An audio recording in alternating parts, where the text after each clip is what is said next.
روس کی سرکاری ایٹمی توانائی کارپوریشن کے سربراہ کا کہنا ہے کہ اگر ضرورت پڑی تو روس ایران کے بوشہر ایٹمی بجلی گھر سے اپنے عملے کو نکالنے کے لیے تیار ہے۔ روس کا کہنا ہے کہ ہم صورتحال پر گہری نظر رکھے ہوئے ہیں اور وزارت خارجہ اور وزارت دفاع کے ساتھ مل کر اگر ضروری ہوا تو انخلاء کے اقدامات کے لیے تیار ہیں۔ گزشتہ برس جون میں ایران کی جوہری تنصیبات پر ہونے والے امریکی حملے میں بوشہر پلانٹ کو نشانہ نہیں بنایا گیا تھا۔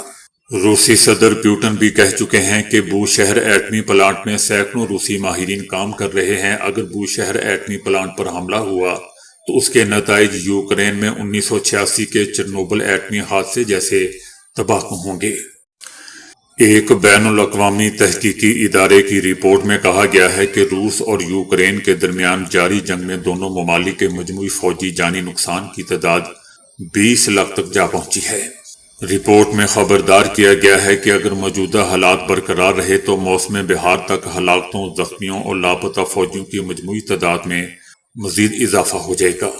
واشنگٹن میں قائم think tank centre for international studies کی رپورٹ میں کہا گیا ہے کہ فروری 2022 سے دسمبر 2025 تک روس کو تقریباً 12 لاکھ فوجی نقصانات کا سامنا کرنا پڑا، جن میں 3.5 لاکھ کے قریب ہلاکتیں بھی شامل ہیں۔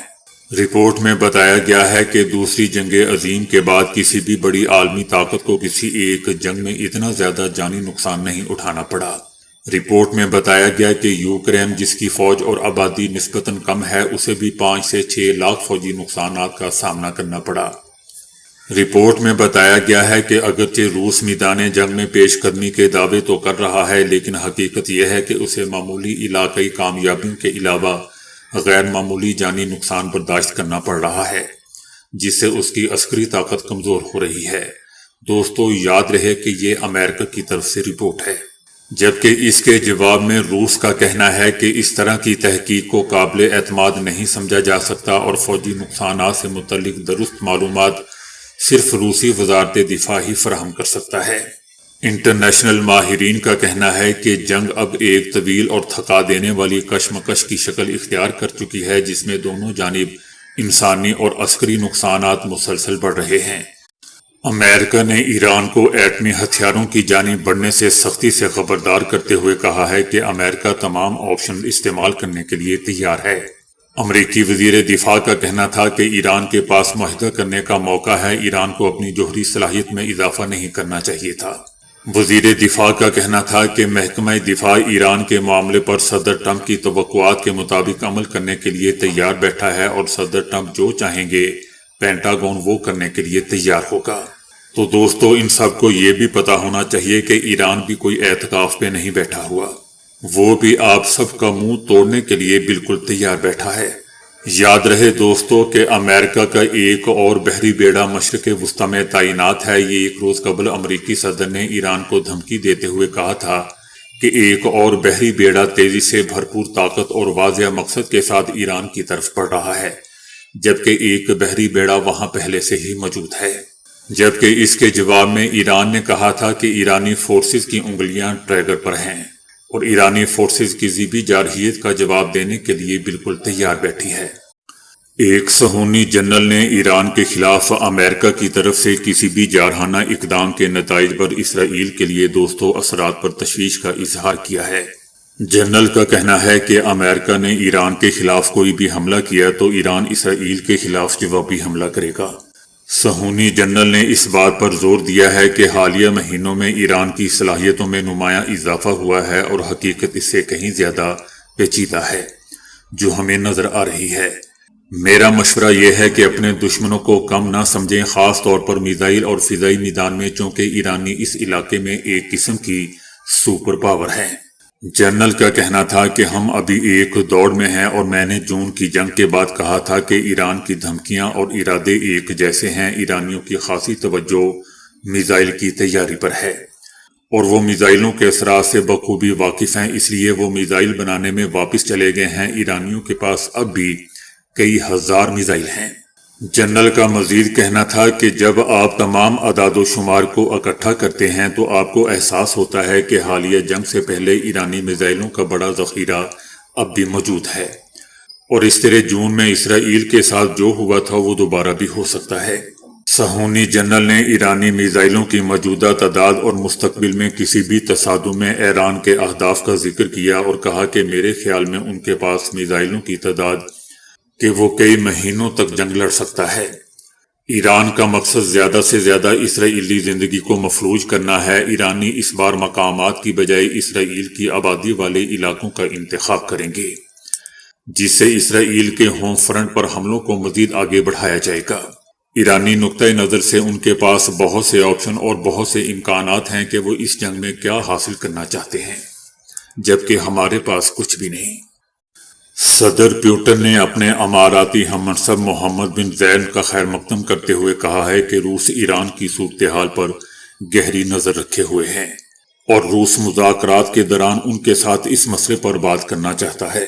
روس کا دوستوں کہنا ہے کہ امریکہ اور ایران کے درمیان مذاکرات کی صلاحیت ابھی ختم نہیں ہوئی ہے اور ایران کے خلاف طاقت کا کوئی بھی استعمال خطے میں افراتفری کا باعث بن جائے گا اور اس کے خطرناک نتائج برآمد ہوں گے۔ روس کا یہ بھی کہنا تھا کہ ہم تمام فریقوں سے تحمل سے کام لینے اور مسائل کے حل کے لیے طاقت کے استعمال سے گریز کرنے کا مطالبہ کرتے ہیں۔ یورپی یونین نے ایرانی آرمی کو تخریب کار تنظیم قرار دے دیا ہے۔ یورپی یونین کی خارجہ پالیسی کے سربراہ نے اعلان کیا ہے کہ یورپی یونین کے وزرائے خارجہ نے ایران کی آرمی کو تخریب کار تنظیموں کی فہرست میں شامل کر لیا ہے۔ دوسری جانب ایران کی مسلح افواج نے یورپی یونین کے اس فیصلے پر رد عمل دیتے ہوئے اسے غیر منطقی، غیر ذمہ دارانہ اور بدنیتی پر مبنی قرار دیا۔ ایرانی آرمی کا کہنا ہے کہ یہ اقدام امریکہ اور صہیونی حکومت کی بالادست اور غیر انسانی پالیسیوں کی اندھی تقلید کے تحت کیا گیا ہے۔ دوستو، یاد رہے کہ پاسداران انقلاب ایران کی مسلح افواج کا ایک اہم حصہ ہے جسے 1979 کے ایرانی انقلاب کے بعد قائم کیا گیا تھا۔ یہ باقاعدہ فوج کے ساتھ مل کر کام کرتی ہے اور براہ راست ایران کے سپریم لیڈر آیت اللہ خامنائی کو جواب دہ ہے۔ تقریباً 1,90,000 فعال اور ریزرو سمیت 6 لاکھ سے زائد اہلکاروں پر مشتمل یہ فورس ایران کے بیلسٹک میزائل اور جوہری پروگراموں کی نگرانی کرتی ہے اور مشرق وسطیٰ میں مختلف اتحادی گروہوں کی حمایت کرتی ہے۔ امریکہ نے بھی 2019 میں پاسداران انقلاب کو غیر ملکی تخریب کار تنظیم قرار دیا تھا۔ ایرانی فوج نے 2 ٹوک الفاظ میں پھر دہرایا ہے کہ کسی بھی نئے حملے کی صورت میں فوری اور فیصلہ کن جواب دیا جائے گا۔ ایرانی فوج کا یہ بھی کہنا ہے کہ ممکنہ حملے سے نمٹنے کے لیے فوجی منصوبے اور احکامات پہلے ہی جاری کر دیے گئے ہیں۔ اگر دشمن نے ایک بار پھر کسی احمقانہ عمل کا ارتکاب کیا تو ایران فوری رد عمل دے گا۔ ایرانی فوج کا دوستو یہ بھی کہنا ہے کہ خطے میں امریکی فوجی اڈے اور طیارہ بردار جہاز ہمارے اہداف ہو سکتے ہیں۔ یہ اڈے ہمارے درمیانی فاصلے کے میزائلوں کی رینج میں ہے اور اس حوالے سے تمام ضروری منصوبہ بندی مکمل کر لی گئی ہے۔ ایرانی فوج کا دوستو کہنا ہے کہ ملک کے دفاع اور کسی بھی جارحیت کا مؤثر جواب دینا ایران کی اولین ترجیح ہے۔ ایران کا کہنا ہے کہ اگر ایران پر حملہ کیا گیا تو یہ صرف ایران پر نہیں بلکہ پوری مسلم دنیا پر حملہ تصور ہوگا۔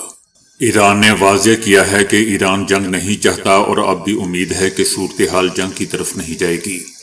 تاہم اگر ایران پر حملہ کیا گیا تو یہ صرف ایران پر نہیں بلکہ پوری مسلم دنیا پر حملہ ہوگا۔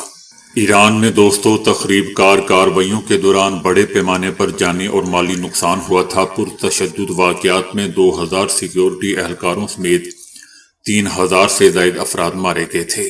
ان کارروائیوں میں 690 تخریب کار بھی مارے گئے۔ ایران کا کہنا ہے کہ صورتحال پر مسلسل نظر رکھی جا رہی ہے اور امریکہ کے مطالبات قابل قبول نہیں ہے۔ ایران کا کہنا ہے کہ پاکستانی حکومت کی طرف سے ایران کی حمایت پر ہم اس کے شکر گزار ہیں۔ ایران کا دوستو یہ بھی کہنا ہے کہ پاکستان کی یہ حمایت ایران ہمیشہ قدر اور احترام کے ساتھ یاد رکھے گا۔ انٹرنیشنل ذرائع نے سیکیورٹی معاہدے پر دستخط کرنے کے لیے اسرائیل اور شام پر سخت امریکی دباؤ کی اطلاع دی ہے اور توقع کی جا رہی ہے کہ اس معاہدے کا اعلان جلد کر دیا جائے گا۔ امریکی صدر ٹرمپ اور ان کے شامی ہم منصب محمد جولانی کے درمیان ٹیلی فون پر بات چیت کی بھی اطلاع ہے۔ اس کال میں صدر ٹرمپ نے الجولانی کو بتایا کہ انہوں نے اسرائیلی وزیر اعظم نیتن یاہو کو دمشق کے ساتھ سیکیورٹی معاہدے کو حتمی شکل دینے کے لیے 1 مہینے کا وقت دیا ہے۔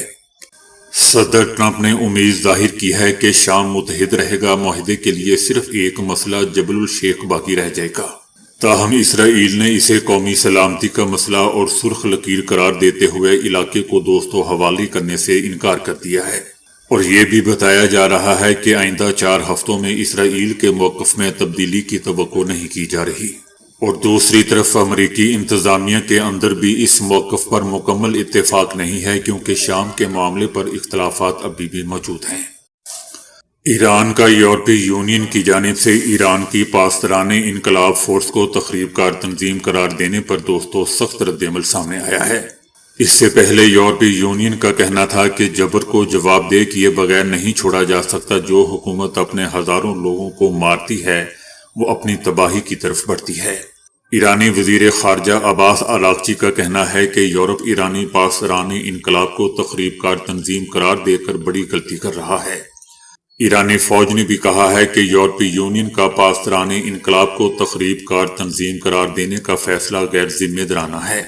ایرانی آرمی کا یہ بھی کہنا ہے کہ یہ سب اسرائیل اور امریکہ کے غلام ہیں، ہمیشہ امریکہ اور اسرائیل کو خوش کرنے میں لگے رہتے ہیں۔